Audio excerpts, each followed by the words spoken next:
বৈষম্য বিরোধী ছাত্র আন্দোলনের সময় পুলিশের গুলিতে নিহত ভাঙাড়ি ব্যবসায়ী চাঁদপুরের মতলব উত্তর উপজেলার আরিফ হোসেন রাজীবের পরিবারকে আর্থিক অনুদান দিয়েছে মরহুম ইউসুফ আলী খান ফাউন্ডেশন।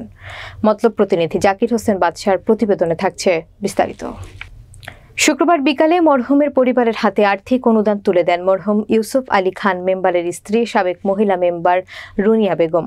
এ সময় উপস্থিত ছিলেন গজরা ইউনিয়ন পরিষদের ৪ number ward member Mohammad Shahidullah Pradhan, ৫ number ward member Mohammad Zahid Hossain, BNP নেতা আব্দুল জলিল, মোহাম্মদ কামাল, মনির হোসেন প্রধান, সাংবাদিক ইসমাইল খান টিটুর স্ত্রী, মানবাধিকার কর্মী সাবিনা ইয়াসমিন ও স্থানীয় গণ্যমান্য ব্যক্তিবর্গ।